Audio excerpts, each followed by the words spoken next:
All right, everybody. Happy Friday. Happy Friday. Let's do this. Let's go. It's going to be a good one. 3, 2, 1.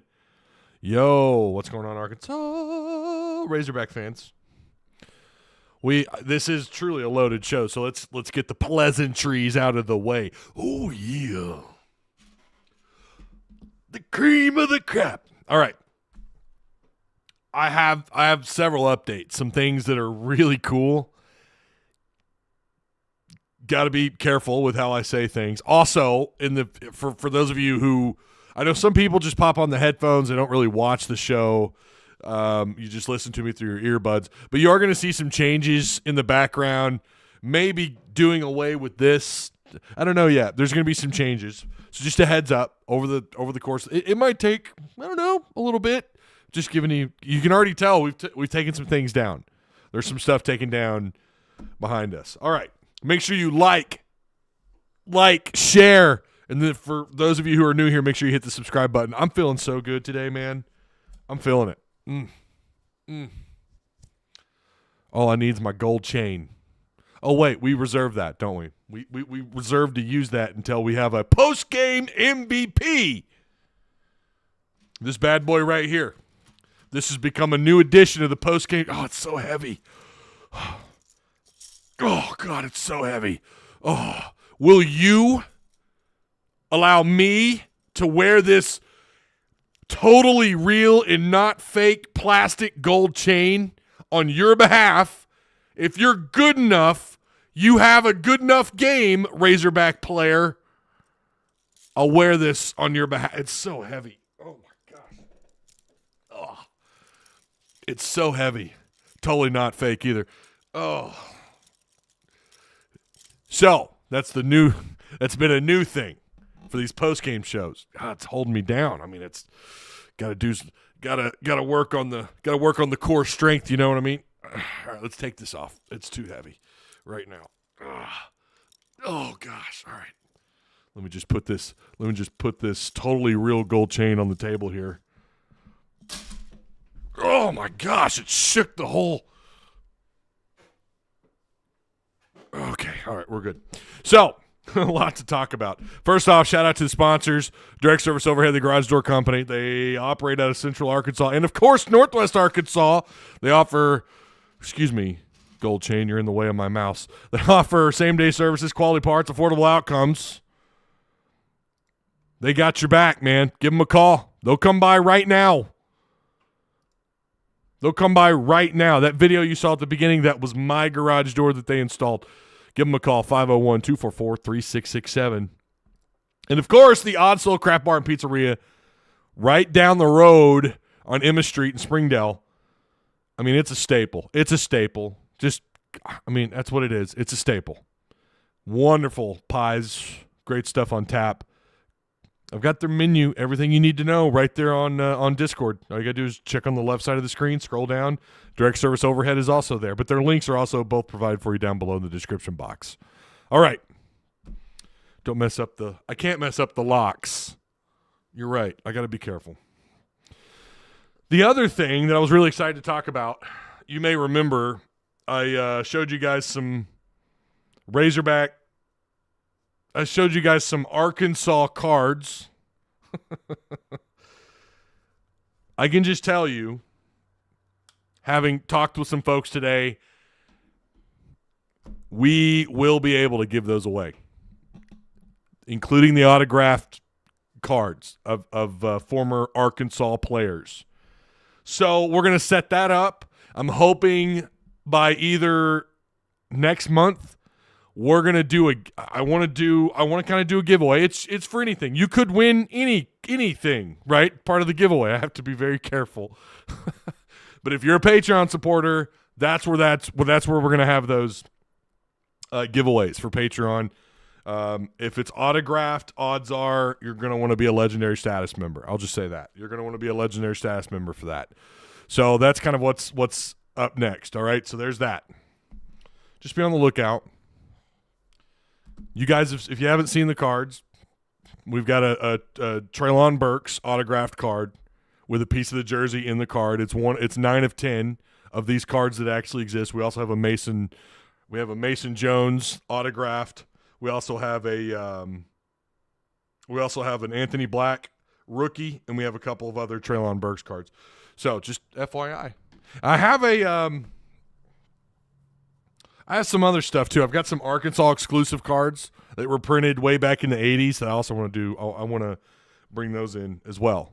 You could win part of the giveaway. So, yeah. Okay. Now, again, I'll give you updates on that. If you're Patreon supporters, I left you a video today on Patreon only. I left you a little video. It's 2 minutes. They always are. Where do we start with this? With the really cool stuff. I mean, that stuff's cool. But where do we start with the Razorback cool? The cool information. Let's start off first. Perfect Game has given Arkansas the nod. Preseason top 25. Arkansas is number 2. 6 teams in the top 10 according to Perfect Game are out of the SEC. They're in the top 10. 6 teams. I think it's 9 total teams ranked. Arkansas at 2, LSU at 3, Florida at 4, Vanderbilt at 6. So that's 1, 2, 3, 4. A&M at 7. Texas at 8. Tennessee's at 11. South Carolina's at 13th. Auburn's at 15th. And yeah, there you go. What you mean join? Well, I mean, you're good to go, Brian. You're good to go. You're good to go, man. Oh, you know what? I was going to do that too. I'm going to give you guys a shout out. Legendary status members. I'm going to try to give you guys more shout outs because you guys are, you're part of the $20 and up. So again, the link is provided for you down below if you want to join that. But the legendary status members are Thomas Nunley, none other than Mr. Frazier, B. Frazier, Brady Lavoie, Daniel Hadley, Hunter Porter, James Swope, Jeff Ankney, I think I'm pronouncing that right, J.M. Scott, John Goodman, John Haas, Mac 1855, Mike, Randall Hunt, Timothy Wisent, William Watkins. Those are all the $20 and up legendary status members, by the way. So just FYI. I've got some people messaging me about reading their names or whatever. The name scroll is now after the show. That's post-show. And I did that for a couple of reasons. We're trying to hurry up the pre-show, We're trying to hurry that up a little bit. We may go back to it and just cut down on some of the other stuff, but yeah.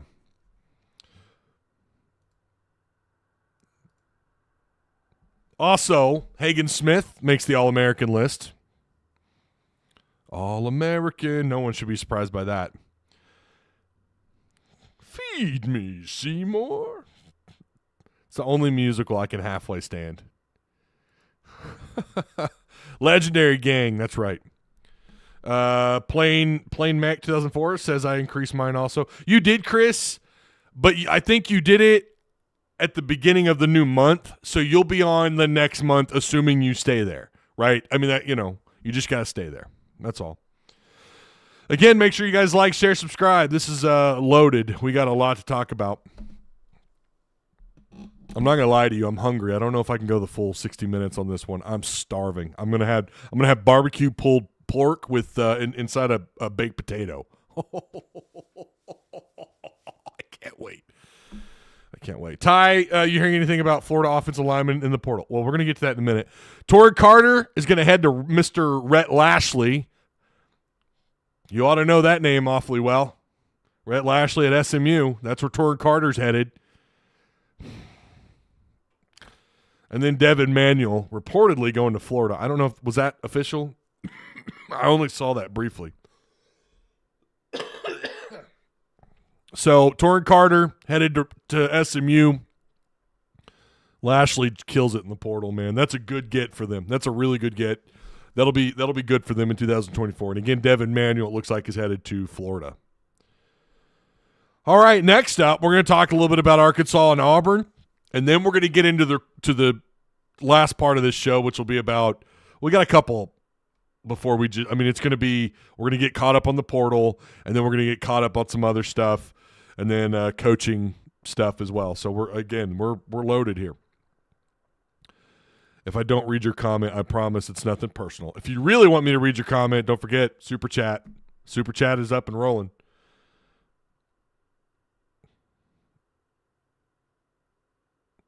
Man, we got some big running backs in that running room, Ty. Yeah, we'll get to that in a little bit. I know everyone's really amped to talk about that, and that's why he's on here. That's why you could see his name in his picture. We will get to that, I promise you. All right, Arkansas and Auburn. This has got to be the most balanced, poor choice of words, most balanced Auburn team that Bruce Pearl's probably had so far. You know how this thing ends up. We get deeper and deeper into conference play, and things starting to kind of we get a better idea of what's going on, and some teams just take a little bit to get fixed up, and that could be Arkansas. And I tomorrow 1:00 tip off in Bud Walton Arena, number 25 Auburn Tigers coming to town. Auburn is very balanced. They're a very good offensive team. Their defensive efficiency is very high. They're just, they're better than Arkansas across the board. I still think Arkansas's played a tougher schedule, and yet the net rankings way, way favor Auburn. Of course, it helps Auburn has fewer losses than Arkansas does. That certainly helps. SEC right now, by the way, as we're talking to SEC basketball, currently, this will change. Just giving you an idea of kind of where Lunardi is at. Joe Lunardi has 9 SEC teams in. That's the most by 2 of any other conference. Big 12 at 7, Big 10 at 7, Big East at 5, Mountain West at 5, ACC at 5, Pac-12 at 4, and the American Conference with 2. Boy, the Big 12, I mean, it's early. This doesn't mean much, but it just kind of gives you an idea of where someone like Lunardi, where his head is at with the SEC. I think right now they are trending to be, if they're not the best conference right now in basketball, they're top 2. You can maybe make a case for top 3. The Big Ten is still, Purdue is obviously Purdue, and they've got some other pieces in the Big Ten. Just give you an idea of where they're at, or where Lunardi's at. But again, going back to Auburn, these guys in offensive efficiency, they're also very effective, top 20 in the country, 15th. Their shot selection is nice. I've heard some folks brag about their three-point game a little bit. Overall in the year, it's not been great. They're shooting about 33%. So before people start freaking out about, if these guys get hot, we're in a lot of trouble. Yeah, you're in a lot of trouble because they get I think they're kind of like Arkansas in a lot of ways in just how – statistically how they line up, and then also what we've seen on the floor. Arkansas and them are both very similar in 2-point percentage. Arkansas's top 50, they're top 30 or top 35. They're about 32nd. Arkansas's 48th. Arkansas's 112th at 3-point percentage. Auburn's 172. If they do, and I think this can be said of Arkansas, let's say they finish this game 22 shots outside and they're shooting 39%, you're going to be pleased with that. For Arkansas, that's really good. That's really good. Great would be like Arkansas making 9-10 threes in this game. That would be incredible, really. Arkansas, of course, we know, good at getting to the free throw line. Still very good. Blocking shots and getting to the free throw line is just something they do. These guys aren't bad when they get to the free throw line. They're shooting about 74%. That's a nice number. You guys know how I feel about that. If you're north of 74-75%, that's somewhere around the top 60, top 50 in the country. And when you get to the free throw line as often as Arkansas does, that's really good. You're cooking with grease now. They're a very effective team, but they're also, again, their effective field goal percentage is 55th in the country. Arkansas is 50. Those are offensive numbers. Defensively, this is probably one of the best teams he's put on the floor. They're top 20 in defensive efficiency. They're 2-point defense, which there's a difference between guarding the rim And we know how badly Arkansas is at finishing at the rim. That's not been a strength of theirs, although they've gotten better. And then there's also a difference between that and altering the shots of 10, 12, 13, 15 footers, right? So when I see 2-point defense, that I look at that differently than I do 3-point defense. You're talking about this much room outside that you have to guard. I mean, I get it. You got to guard the whole thing. I understand that. But when someone has the ball in their hand, they're probably you're gonna move the ball around the perimeter unless you're dumping it off down low in the paint. But in the paint, you could make that shot from 15 feet. You could be directly under the goal, underneath the rim. You could be 2 feet, 5 feet, whatever. There's a big difference there. So I'm talking about inches from the line. Obviously, there's the whole arch you got to guard, but when you're talking about, a three-pointer is a three-pointer and a two-pointer is a two-pointer, but where you're doing it at on the floor varies. If you're finishing at the rim or if you're just knocking down mid-range shots. That's why we talk about people with mid-range game and we talk about people who can finish at the rim. And it's nice to have guys that can do 2 or 3 of those on the offensive end of the floor. And I think mid-range – I think Mr. Mid-Range himself – I feel like Arkansas is that they got guys who can do that, right? They got guys who can finish. Tremont Mark, Mr. Mid-Range Mark, can do that. Battle can do that, assuming he's full go. I don't know. But and Minifield. I don't. What's not to love about Minifield's game? The offense is better when it's flowing through him and you're allowing him to do his thing. He's got great vision on the floor. He's got wonderful, wonderful vision on the floor, man. He sees things almost like before they happen, and that is what you want out of your distributor. That's what you want out of the one. That's what you want out of the point guard, and I feel like he does that. Very, very good point guard. I hope he continues to I hope that he sticks it out a couple of years. I don't know what his odds are in the NBA draft. We're so far away from that, but he's 6'1". He's not one of these long, lanky point guards. He's a little bit smaller, a little bit, he's built a little bit lower to the floor. Man, he moves. He can beat you off the dribble. He could draw fouls. And apparently he's worked on his three-point game. So imagine if you got guys that can knock it down with mid-range shots like Mr. Mid-Range Mark. And I think Battle is capable of that as well. But imagine if you've got these cats that just can – how often has that happened for Arkansas where you have 3 guys on the floor that are capable of scoring from just about anywhere on the floor? Defense is still sus. I've not been too thrilled with Devo's defense, but I do think they're getting better. It's hard to look at when you look at this last game. It's like, yeah, but Ty, they gave up a lot of points. Yeah, well, I hate to break it to you, but that team is a very, very, very effective offensive team. I forgot what their offensive efficiency was, but they are a very good team. So I wouldn't look too harshly on that UNC Wilmington team. But again, Arkansas's defense has still been mostly sus. I do agree, but I've seen areas at times from certain individuals where they've played a little bit better. Wish Graham was a better two-way player. He's just not. He's just not. He sometimes it's just like last year. He's a little bit of a liability. So Auburn, that leads us to Auburn. What do they have to offer? What's going on? We kind of talked about it a little bit. Some of the things they do, again, talking about their three-point. They're only taking about 24 shots a game. They rank, I have them at 192 in the country at 33% shooting. Their points off bench, once again, Arkansas's got to play another team.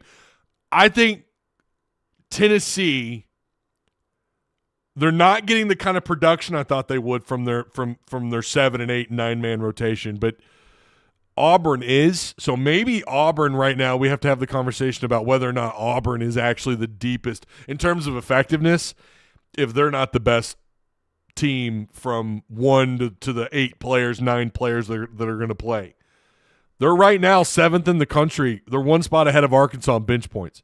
Arkansas's 8th. They're 7th. They're getting about 38 points a game off the bench. We know sometimes that's just role guys, similar to Battle for Arkansas. He comes off the bench and he gets, he's capable of getting you 18, 19, 20 points.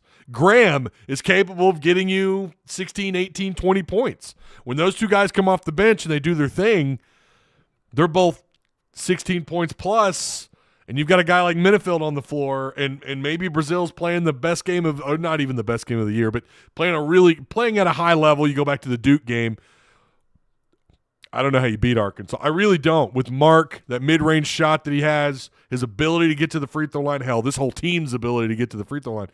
But Auburn, almost 38 points. Arkansas's right at about 37 points off the bench. Auburn is also pretty effective at shot blocking as well. They're getting close to 6 blocks a game. Aiden Holloway's kind of a standout freshman point guard for them, and it's not super common to talk about freshmen like that at the point guard spot. Why am I getting tagged? Tell me I'm not. Oh, okay. I thought I was having connection issues. That's been the only times you guys have tagged me on Discord lately. It's like, hey, you're having issues. You're having audio or whatever. But Aiden Holloway, again, he's built a little bit lower. I'm going to assume you're going to put Devo on him. Devo's 6'4", 190 pounds. Aiden Holloway, 6'1", 178. They've got Denver Jones, 6'4", 205. Chris Moore, I mean, this is a dude that can do some things on the floor for them. He's got a pretty good game, man. 6'6", 220. Jalen Williams is really the cat. 6'9", 245. Getting about 12 points a game. Moore's only getting about 4 points a game, but he's close to 2 assists. He's got 9 turnovers on the year. Jalen Williams is the cat, though. Him and Johnny Broome, Broome, B-R-O-O-M-E. These are two guys you'd love to see them get into some foul trouble early. You'd like to see them going at half with both of them having at least a couple of fouls. Broome is the guy. I mean, he's getting about 16 points a game. He's averaging close to nine boards a game. He's got 26 block shots on the year. He is playing lights out, him and Jalen. Really, it seems like, again, and they can go deep. We talk about that depth. They've got Trey Donaldson, Dylan Cardwell, KD Johnson. By the way, Cardwell, who's 6'11", 255. He plays kind of, obviously he's a forward or can play the true. I mean, he's really a true center, 5-piece with that weight, 255 pounds at almost 7 foot tall. He can play with a little bit more physicality when he wants to. Auburn's going to be a pretty tough matchup for Arkansas. They can match you in athleticism, I think. I haven't watched them play a ton this year. I've watched them play a little bit, and again, just not someone you take lightly. Offensively, this is the number 24 team in the country, averaging close to 25 points a game. They're only giving up 66 points a game. So, again, in terms of balance and what they can do with athleticism and what they can do with their length on the floor, very well coached. Say what you want about Bruce Pearl. I mean, it's so funny to hear people talk about how, Muss is the issue with the technicals and all this. Dude, Bruce Pearl, you guys watch Bruce Pearl? I mean, even as he's getting older, even as this guy's getting older, he still gets really animated. And he's very complimentary of the Razorbacks. But, yeah, he's got to come into Bud Walton. This is a tough game to predict. Right now, Auburn is – right now, a lot of the matchup predictor has Auburn favored at almost 68%. I don't know. I don't know where to put these guys. Auburn this year, they lost to Baylor to start the year off, 88-82. They kind of go on a tear there. They beat the crap out of Notre Dame, although Notre Dame is they're 6-8 right now. So, just FYI, they're not exactly great. Just for whatever reason, when you hear that name Notre Dame, you think, ooh. They beat Virginia Tech 74-57, but then they went on the road, Appalachian State, and lost at Appalachian State 69-64. Close game. Not like they got ran off the floor. And then they just go on a tear. They've not lost a game since. They beat Indiana. Arkansas and Indiana, what happened? Sorry, not Indiana. I'm thinking someone else. 104-76. 104-76. Kansas and Indiana. Remember, Kansas and Indiana went down to the final. I don't know if we talked about that game. That was a very competitive game. I think we briefly mentioned it here, or maybe on a Discord live. That was a very, especially late in that second half, that was a very competitive game. And Indiana barely loses at home by 4. Meanwhile, Auburn takes care of business. 104-76. Well, that was the game after. Kansas was. Indiana just recently lost to Nebraska 86-70. That's a blowout, but Nebraska's playing pretty good ball right now, 12-2 on the year. So I wouldn't overlook Auburn here. I know a lot of people, sometimes you see the 25, you see the rank next to their name, and you think, well, that's not good. You know, they're ranked. They must be playing pretty good ball. Again, we talk about it all the time. You just can't put in too much stock with the rank. But again, they're on what, a 7-game, 6-game win streak right now. They did beat USC too. They beat the pants off USC 91-75. This is a toss-up game because Menifeld is kind of that X factor for Arkansas. Menifeld kind of changes.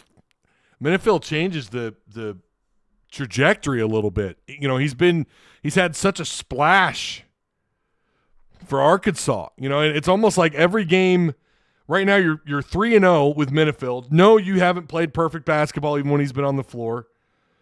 Lipscomb was ugly. Part of the Abilene Christian game was not great. Did win by 10, but it, you know, wasn't exactly great. Wasn't exactly a great first half for Arkansas.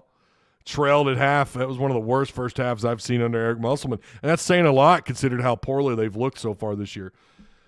But I would still argue that Arkansas's played a tougher game or a tougher conference, a non-conference schedule.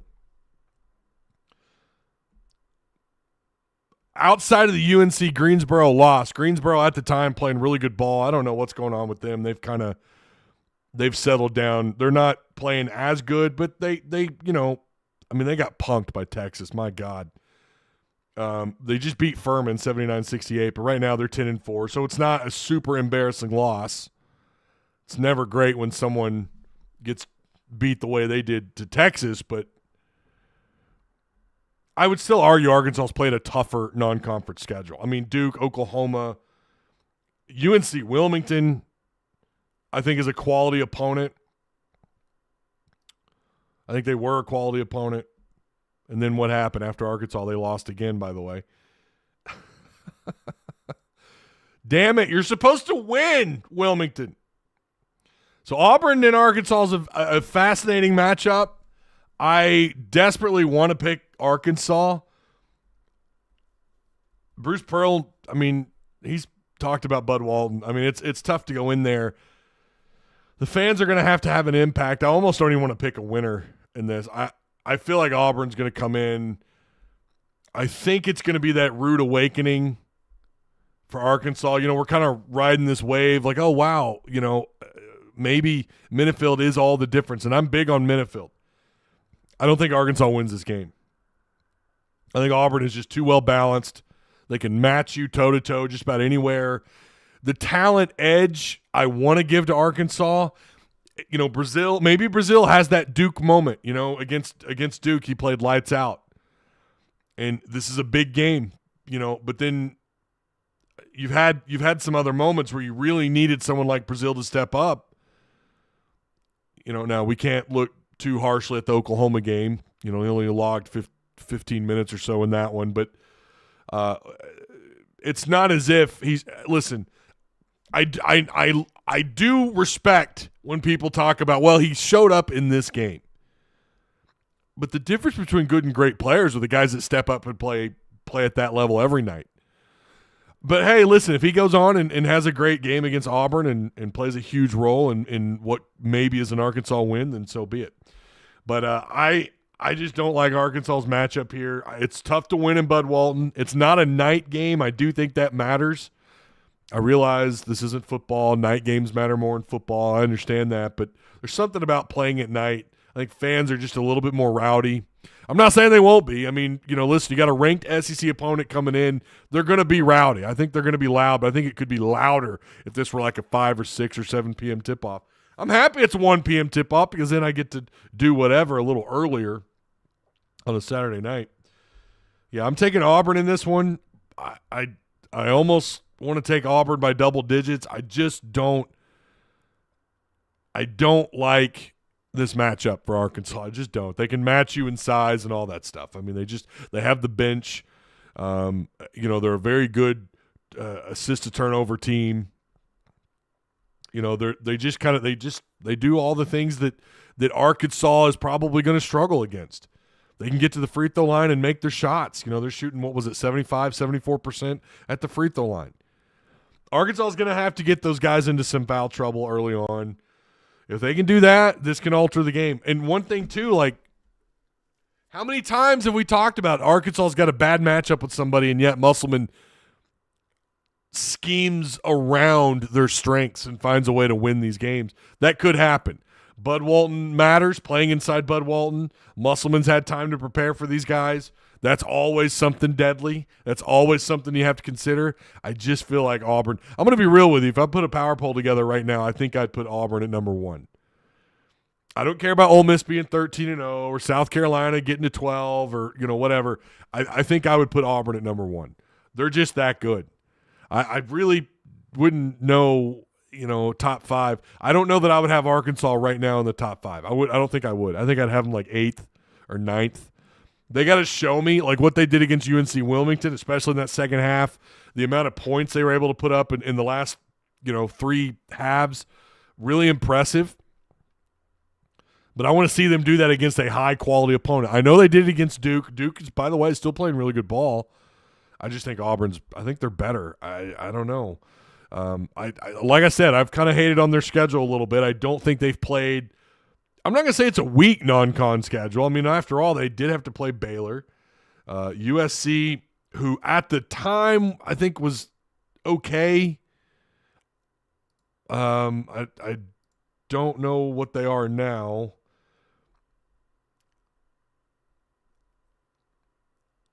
They've just I haven't watched them play a ton. They did take care of business against Indiana. Indiana right now 10-4 overall. I like the way that Auburn's played based on just what I've read and talking with Blake Lovell a little bit. I think they're just a really good team. And again, they're so well balanced. Probably could have beaten Baylor, and Appalachian State is a little bit of a head scratcher. But I'm going to take Auburn. I'm going to say it's going to be 10 or maybe 14, somewhere between 10 and 14-point win for Auburn. Maybe. Right? Confidence level in that prediction of it being that big of a lead, not high. Arkansas, I mean, you can't overlook what Menifeld has done. You just can't. You just wonder, now you're going to have to face some adversity. You got to play a high-quality team, high net ranking. You're going to play this high-quality team. Bruce Pearl, I guarantee you, I know they had to play Penn, but when was that game against Penn? I feel like that was January 2nd, so they've had a little bit of a break. So, they're going to prepare.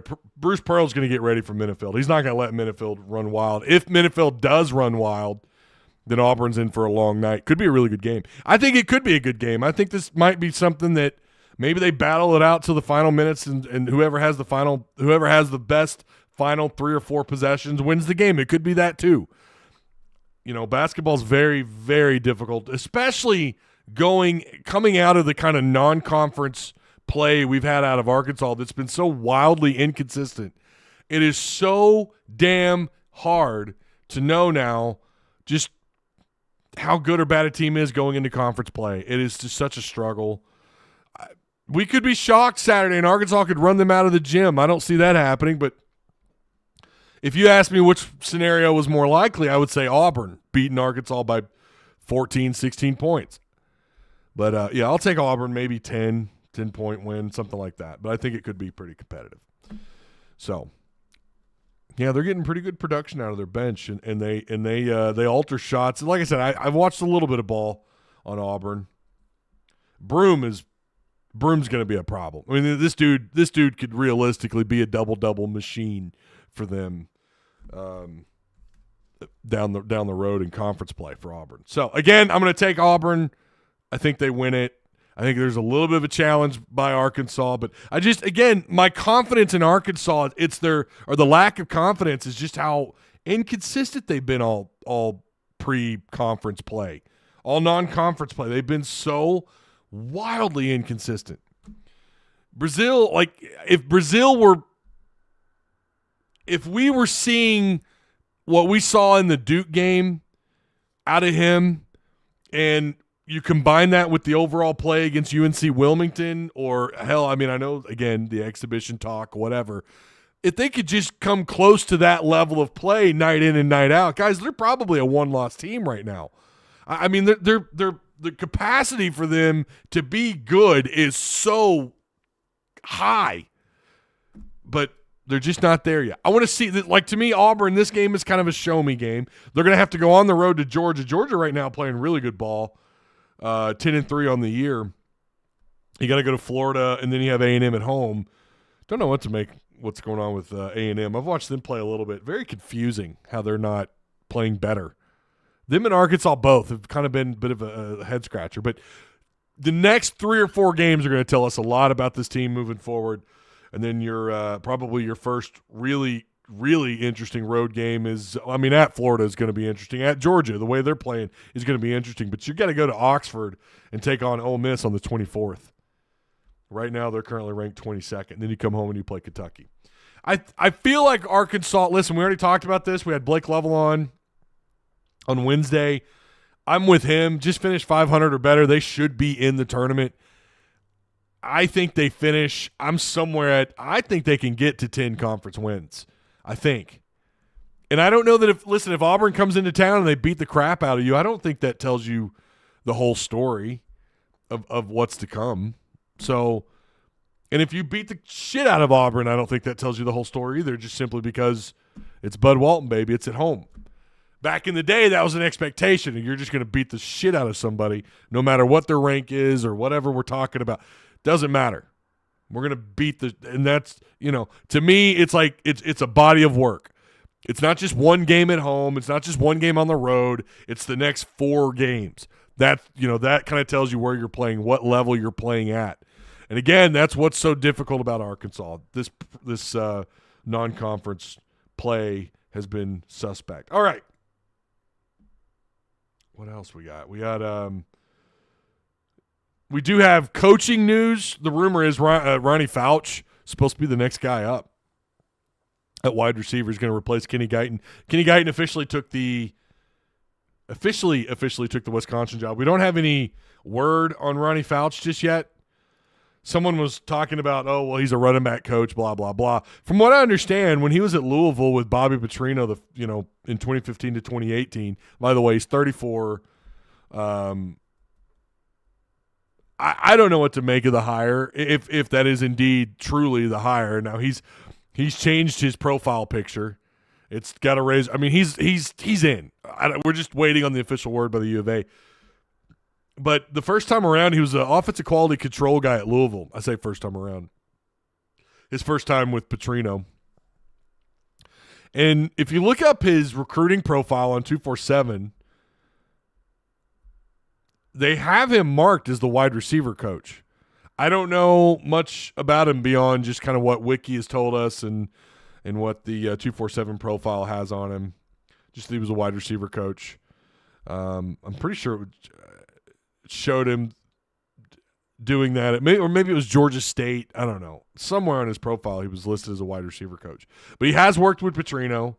He was with Petrino the second time around at Missouri State from 2020 until, obviously, Petrino would leave just 2023 to go to A&M. But he was there, and Fouch stayed there until this year. So now he's going to come to Arkansas. He's joining back up with Petrino. That's a win in my book. If you want Petrino to call the shots, this is clearly his guy. I don't know if it was his first choice or not. This just provides more evidence that Petrino is calling the shots here. Or I shouldn't say that. Again, we have to watch how we word that. Bobby probably put in a recommendation. and then Pittman reached out, and they went from there. But this is clearly a Bobby Petrino hookup. Bobby Petrino connection. But yes, he did coach running backs at Missouri State. They also say he was the co-special teams coach. So, but he has, I think the important thing here is he is younger. He's 34. But this is someone who understands the vernacular, who understands the language of the Petrino offense. Probably a good sign that a younger guy wants to come back and coach for Petrino. That's probably a good sign, right? So take that for what you will. Listen, to me, it's just a sign of the things that we want. We want Petrino to have a major influence on these kind of hires. And this clearly is that. Again, I don't know if this was his first choice or not, but, you know.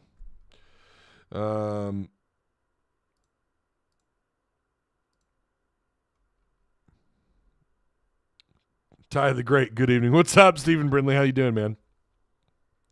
How you doing? Hope all's well.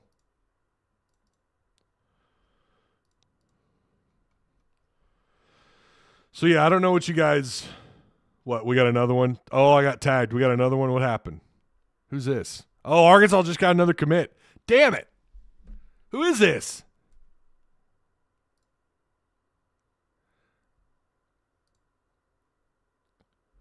Anton – I can't pronounce that last name. Is that real? Is this a real player? Anton June – I don't know. I can't pronounce that last name. I don't know anything about this guy. Who is this? Producer. Hey, tell me who this is. I need a producer. Let's look him up really quick. Anton played defensive line. They have him as a 4-star transfer. 247 has him as a 4-star transfer.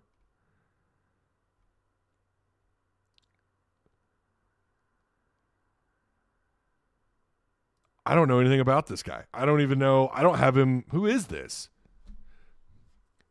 90 overall, 4-star rank. 6'3", 245 is what they have him listed at. I don't know anything about the guy, but all right. Okay. So that's transfer number 12. It doesn't even have his college ranking. Experience 2022 to 2024. Or it doesn't have his like there's not even like a high school profile on this guy. Or it's empty. Okay, it's an empty profile. Wow. Yeah, I don't know. We're gonna have to figure that one out. I don't know what's going on with that. That almost feels like a fake. There you go. Well, so the updated weight, they have him at 6'3", 273. So if anybody wants to fill me in on this guy, I don't know anything about him. That's news to me. All right. Albany defensive end was a FCS All-American. Okay. 4-star defensive end from Albany. Yeah, all right. Well, there you go. Okay. 4-star in the portal. I mean, holy hell. Must have tore it up. Wish I didn't have to work tonight. Ready to see the Hogs ball out tomorrow. I know, man. I'm ready too. I'm ready. Let's go, baby. Let's go. Appreciate the likes and retweets, by the way. Thank you, guys.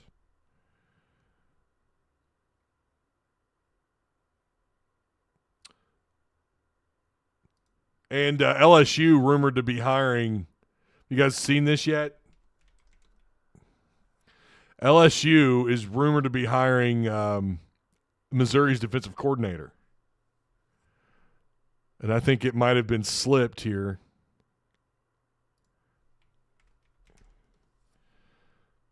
Blake Baker, who's the Missouri defensive coordinator, it looks like someone may have let it slip. It's being reported by Barstool.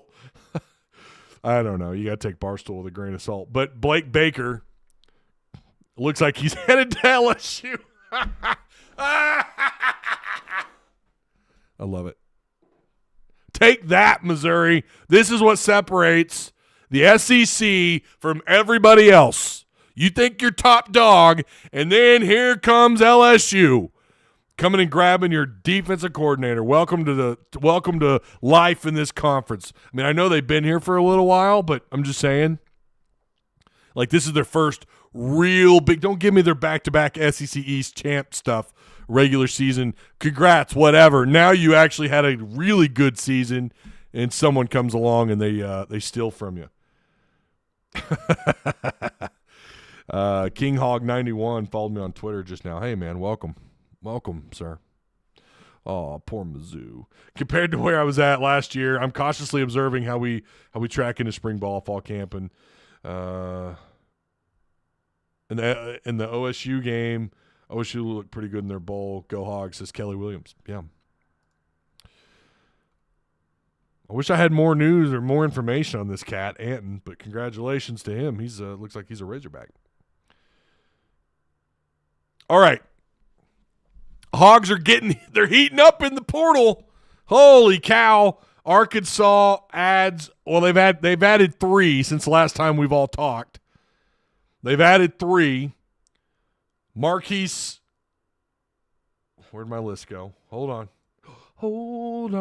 Okay, Jordan Anthony, actually, on January 2nd, Jordan Anthony joins, 5'10", 160-pounder. PFF likes him at about 57.4, his overall grade. Not great. He's a speed guy. Listen, we were complaining, was that this week or last week? We were talking about why aren't any of these A&M receivers following Bobby Petrino? Here's one. Jordan Anthony, 3 catches, 14 yards. Did we talk about him? I don't think we did. Well, anyways, we're going to talk about him again. 5'10", 160 pounds, rumored to be lightning quick. Kind of strikes you. I mean, we all know Petrino likes speed. They've talked about that over and over. He does. He likes speed, okay? He was a 4-star out of high school. He signed with Kentucky in 2022. He then transferred over to A&M in 2023. Patreon supporters have known about him for a while. And then you had Marquise Robinson commit today, 6'1", 185-pound corner. Grades out, actually not super duper great. Not wonderful. He was a JUCO player that signed with South Alabama in 2022. I kind of see this as a depth. Maybe I'm wrong. I don't know. I mean, listen, if our defensive staff, especially these guys in the secondary, they appear to know what they're doing. They seem to know what they're doing. And you like what they already have, and based on so far, God willing, what we know or we feel like is coming back in 2024 out of the secondary, this feels like a depth chart filler kind of go and get, right? Doesn't really have the numbers to back it up. He did have 3 picks this year, and I mean, that's worth noting. That's not bad. Also, is it a play to go get his teammate? There's another South Alabama cat that they want. Jaden Voisin grades out really good. He has not committed. Arkansas was rumored to be in the mix along with, I think, Florida. I don't think he hasn't committed anywhere yet, has he? I apologize. For some reason I had that pulled up. I don't think he's committed anywhere. Let's take a look. I think he's still roaming around. Yeah, he's still roaming around. He's considered a 3-star safety transfer. I think he probably ought to be a little higher. 4 picks, along with 6 total pass breakups. He had 5 last year with 2 interceptions. He's got a lot of experience. He's a super-duper senior. Technically, he'll be a 5th year, so he's good to go there. He'll be considered a grad transfer. 4 picks this last year. Grades out really well on PFF. 84.4. That's good enough for 2. That's almost 2 flames. That's 1 flame. 2 flames is 85 or up for me in Discord. If that player's numbers has 2 flames, that's 85 and up. He's close. He's 84.4 on the grade. His cover grade is good enough for 2 flames. 89.8 is his cover grade. That is really high. Tackle grade, when you're talking about a 6 foot, 200-pound safety, it's close to 70. I mean, he's roughly about 68, so not bad, not too shabby. But I like him a lot. Yes, he is someone I definitely want out of the portal, by the way, in case anybody asks. And then Arkansas today, also they get Jaquindon Jackson. I mean, what's not to love about this guy who was a 4-star quarterback out of Texas. He was like a top 10 player out of the state of Texas back in 2021, I believe was the class he was out of. Or maybe, no. Maybe it was 2020. I think he was part of the 2020 class. Regardless, he's there for a year. He then transfers to Utah. Utah eventually moves him to running back, where he proceeds to just, pretty good player. His stats don't blow up at you. What you like is the video that's out there showing him pass blocking. He makes a nice little move. Who was that against? Was that USC where he does that little spin move out of a tackle? It looks like he's going to run north-south, and then he heads in another direction, spins out of the tackle, and then moves up the field. Heads up player. Looks to be, he reminds me a lot of Broderick Green. 6'2", 228. Broderick was that, same kind of build. Never really owned it on the field, but, in terms of stats, but was definitely a key player for Petrino. This, again, is another example of Petrino being in control. I like this a lot. 4-star transfer ranking. This was good enough before this last kid just committed. He was good enough. I think Arkansas was 28th in the portal ranking. After this kid committed, bumped them up a few grades. Now they're back in the top 25. I don't know. Someone said this is going to end up being the best transfer class they've ever signed. So far, no, that's not going to be the case. Just in terms of ranking. Got to remember the last back-to-back years, they were top 14, top 13 in the country. Yeah, NIL problems, my ass. It's more like Arkansas is just not super appealing right now. But this is a great get. Jaquindon Jackson's a wonderful get. By the way, PFF grade is 82. His PFF run grade is 86.1. Again, he was a big-time player that signed with Texas. Top 10 player. If I remember right, his comparison was to Dak Prescott from somebody at 247 on his profile. And then the guy goes on and he looks like he could be a feature back. So, again, he's a big guy, looks pretty agile, not afraid to step up and block somebody. That video is him blocking this hoss of a linebacker. Just looks like he's shot out of a cannon, and this dude picks him up. That was something we talked about this season that Arkansas was struggling with. Pass blocking from the running backs, and I agree. I think that was a little bit of an issue. So looking back on what he did in 2021, not much, right? 5 yards a carry off 6 carries, a touchdown. 2022, he carries the rock 78 times, 531 yards, 9 touchdowns, averages almost 7 yards a carry. Again, he's under 100 carries. 2023, he has 161 carries, almost 800 yards, good enough, right at about 4.9 yards a carry, 4 touchdowns. That's 14 career touchdowns in 3 years at Utah. So now the question is, what's going on at running back? That puts you at 5 scholarship players: Dominic Johnson, Rashad Dubinion, Isaiah Augusta, and then, of course, you've got Braylon Russell, who's coming in. I'm very big on, and Jaquindon Jackson. So that's 5 guys right there. How many of them guys are former 4-stars? 3 out of the 5, I think. Well, Braylon, Braylon obviously is. Jaquindon was a 4-star, but not as a running back, as a quarterback. Yeah, I love the direction they're going here. This is, again, I think this is a Petrino move. Petrino went out and found himself a Broderick Green. That's what he did. So I think it's a pretty damn good pickup. In my humble opinion here. But let's look at chat really fast. Can't we sign about 6 more transfers so it could be the best class, I hope. Yeah, the only problem with that is your next, I think they have 5 spots left now. We'll see. I don't know. Man, it's such a long ways to go. I don't know if this will be their best class. It's not a bad place to be when you still have some spots left open. We also have to remember the rules have changed. How many players you can get now, it's different. So you're going to be able to attack the portal as aggressive as you want based on who leaves. We still got to wait on some more players to leave, or so we're told. I think that's still up in the air about if they're going to lose another player or not. I say we have Dom Johnson leave to have more space. Who's going to be our starting quarterback? What's up, T-Fame? New Discord joiner. By the way, if you guys aren't in our Discord, you're truly missing out, man. We're having a lot of fun in there. A lot of, main chat sometimes not as popping because everybody's in Patreon chat. Yes, you got to be a Patreon member. 89 people for the month of December. Incredible.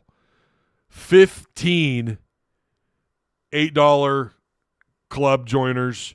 No. 20. And then 15 legendary status joiners. That's big. What's up, Mike? What's going on, man? What's up, Lasuzzo Eagle?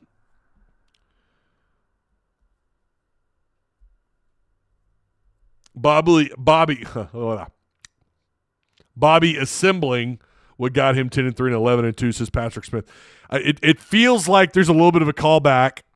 It does. Like when you look at some of these, he's going after speed at the wide receiver spot. He's going out and he's getting this running back who I'm really excited to see him. I don't know. I'm assuming Jaquindon Jackson's going to be he's going to be here during the spring. Pretty sure I think the expectations are like all these guys should be eligible, right? Including Marquise Robinson out of South Alabama.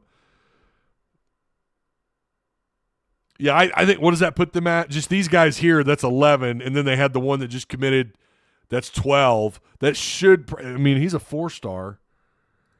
That might bump him up a little bit. Let me see. This might bump them up a little bit. I bet it bumps them up into the top 20. Let me refresh this. Whoa, okay. 15th. Arkansas up to 15th now. This guy must be legit, man. To move the needle that much. So that's Marquise Robinson, Jaquindon Jackson, Jordan Anthony. Yeah, they've got Anton down as a 4-star transfer. Danico Slaughter, I had someone in a group chat's telling me this dude's going to be a All-American here. I don't know. I'm thrilled about Xavier Sorey. That's who I'm really thrilled about. But wow, Marquise Robinson might be someone to keep an eye on. But again, those numbers weren't super duper great. Fernando Carmona, 3-star tackle, and Keyshawn Blackstock, kid out of Michigan State. I think he might come in here and make a push to get into the 2 deep. Wow, 15th. All right. So with that many spots open, maybe it could be their best class, but we still got a long ways to go until that silly final portal period, which is after spring or after spring camp. So that's something to keep an eye on. But Arkansas, that sprung them up a lot. Damn. That put them up in front of Wisconsin, Missouri. Eat it. Washington. They're not even bothering with the portal right now. Not really. It's not all hands on deck for them. They're busy. They're a little preoccupied. Houston's at 19th. Georgia's at 20th. That'll probably change. Oklahoma's at 22. SMU's 24th. Mississippi State and Auburn, Oregon, are 25th and 26th. So there you go. Coach Petrino knows what works, and he is getting it. Still want Makai. Yeah, they got Makai. I can't pronounce that kid's last name. Mazkua. Last I had heard, it was looking pretty good for him. Now, that's been a couple of days. I don't know. He's someone to keep an eye on. But he is a 4-star in the portal. Now, you grab him. if they're able to grab him, Micah, this kid out, this guard, 6'5", 337, that's a good get in terms of ranking. Now, again, his PFF numbers don't really blow you away. I don't know how many games – I have to look that back up. I don't know how many games he actually started in and how many he played. He was a 3-star interior offensive lineman out of high school, signed with Baylor under current coach, offensive line coach Eric Matios. I've been told I'm pronouncing his name wrong, but I'm going to say it. Matios. Transferred to Florida in 2023. Man, when you move around that much too, like it's – I don't know. I just don't know that that's really good for, again, talking about development. Like, it's hard to develop a guy when you're bouncing around that much. But, hey, at least Coach Matios, at least that's somebody he knows a little bit about. So, yeah. All right. We knocked it out. I thought I wouldn't go 60. I'm starving. I didn't even eat lunch, if you could believe that. I didn't eat lunch today. I know I get called fat on Twitter. I mean, I like food. I mean, what can I say? You need lemon tea? I don't need lemon tea. I need my barbecue pulled chicken inside a buttery potato. That's what I need. I don't know what I don't know what transpires at quarterback. I think that is like the $1 million question. I know everyone assumes it's going to be Green. You're probably right. That's someone Petrino recruited, someone Petrino knows a little bit about. He's got the wheels. Something about his throwing motion. His numbers they're not great. In fact, they're a lot of his passing depth. If you look at his passing depth numbers, they're worse than KJ's. They're not good. You get him here during the spring. You know, that's when the development process begins now, is spring football. It's not like it used to be summer and then you get into fall camp and you get a season or two under your belt. I mean, that's still true. That is still absolutely true. But the journey begins. You've got to be here during spring. I had a coach who was a high school coach who was in my comments, I think it was about 8 or 9 months ago, telling me, you know, we were talking about a player going and playing track, and he was saying, Ty, you know, kid wants to play track. He's got to play track, all that. It's an obligation. It's a duty. I understand that. But if you – I mean, what's more likely for you to actually make money, especially now with the NIL? Like, what is realistically in your future? And what do you feel? Do you feel like how many high school prospects, whether they're 3 stars, 4 stars, 5 stars, how many of them feel like they're going to go play pro? Bro, vast majority of them. I'll just say that. Maybe not all of them. So if you feel like, hey, I'm going to be great, I'm a 4-star whatever offensive lineman, and if you're eligible and you're able, you got the grades and your high school allows it, your journey begins in the spring now. That's just the way it is. It's no longer like it used to be. You can come in the summer, you work out with the team, and then you go through. Then you got fall camp. Used to be 2 days and all this stuff. You go through that kind of process. That's not the case anymore. It starts now in the spring. So got to get all these guys here in the spring. That matters a lot. Just ask Shamar Easter, Isaiah Santana last year. I mean, the list goes on and on and on. It begins in the spring. So fasting is good, says Wyatt. Wyatt, I don't give a damn about your fasting, sir. I'm hungry, and I want barbecue chicken inside a baked potato. I'm hungry, bro. It's Green or Criswell. Right, yeah. I mean, yeah, I think that's that's the consensus, and I agree.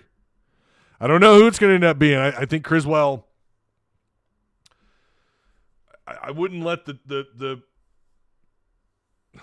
I wouldn't overlook him. I mean, there were times last year in camp where I was really he throws a pretty ball. I mean, he absolutely – but has he overthrown guys? Absolutely. Has he overthrown guys? Absolutely. Were there times in camp where you kind of thought, boy, he's got a long ways to go? Of course. I don't know any player that doesn't, truly, especially the new guys. But, man, when he was on, He looked like the real deal. So it was really unfortunate the offensive line sucked so bad for him against Missouri. I was really hoping we'd see what he was capable of. So maybe he will under Petrino. I don't know. Kenny Long says Criswell did not have much of a chance behind that crappy offensive line. Yes, there you go. Great minds, Kenny. You're right. Okay, that's it. I appreciate you guys. Man, oh man, I can't wait for Patreon. We're going to do these giveaways. Really excited about that.